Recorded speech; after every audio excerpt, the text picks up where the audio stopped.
अस्सलाम वालेकुम एवरीवन। तो कलेजी का है मौसम और हर घर में तकरीबन बन रही है मज़े मज़े की कलेजी। लेकिन बहुत से लोग कलेजी नहीं खाते और इसकी वजह ये है कि उसमें उन लोगों को एक अजीब किस्म की बू आती है, स्मेल आती है, और क्योंकि इसमें बहुत ब्लड होता है तो अच्छे तरीके से साफ़ नहीं हो पाता।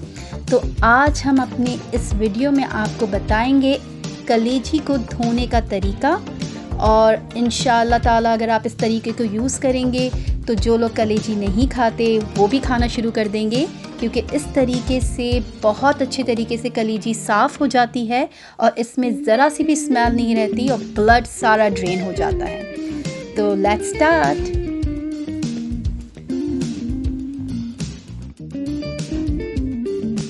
जी, तो ये है हमारे पास कलेजी, और ये मटन कलेजी है।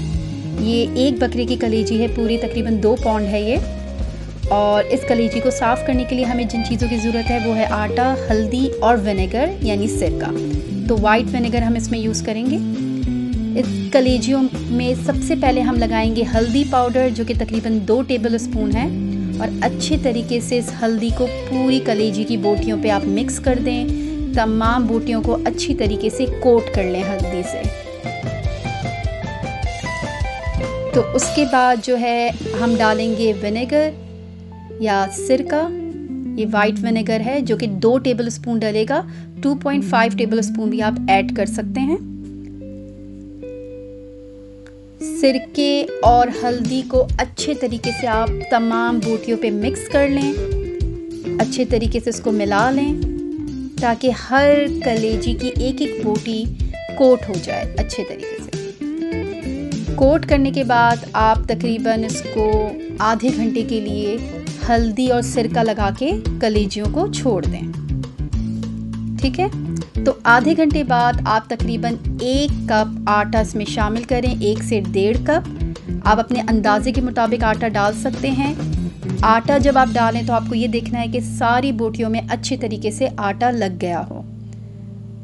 और ये नॉर्मल आटा है, जिससे आप नॉर्मल कोई सा भी आप आटा ले सकते हैं जिससे आप रोटियां पकाते हैं, चाहे मतलब वाइट आटा हो या ब्राउन आटा हो, आप कोई भी यूज़ कर सकते हैं। जी, तो इसके बाद जब आप आटा पूरी अच्छी तरीके से लगा लें, इसको तकरीबन आधे घंटे के लिए और छोड़ें, और फिर इसको अच्छे तरीके से किसी स्ट्रेनर में रख के ठंडे पानी से धो लें। आई एम सॉरी, मैं उसकी वीडियो रिकॉर्ड नहीं कर सकी, लेकिन इसको बहुत अच्छे तरीके से आपको किसी स्ट्रेनर में रखना है और उसके ऊपर आपको ठंडे पानी का टैप ओपन करना है और उस ठंडे पानी से अच्छे तरीके से क्लीन कर लेनी है सारी बोटी, कि सारा मसाला निकल जाए और ये सारी बोटियाँ अच्छे तरीके से क्लीन हो जाए।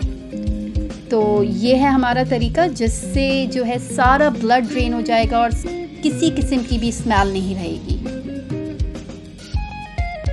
जी, तो फाइनली धुलने के बाद हमारी कलेजी की कुछ इस तरह की शक्ल होगी, और जैसा कि आप देख सकते हैं कि ये बिल्कुल क्लीन हो गई है, बिल्कुल साफ़ हो गई है, इसमें किसी किस्म की भी बू नहीं है, और सारा ब्लड जो है वो बहुत अच्छे तरीके से साफ़ हो चुका है। अब आप इसको जिस तरीके से भी पकाएं, कोई सी भी रेसिपी यूज़ करें, आपको इसमें बिल्कुल कोई स्मेल नहीं आएगी और आप डेफिनेटली इंजॉय करेंगे।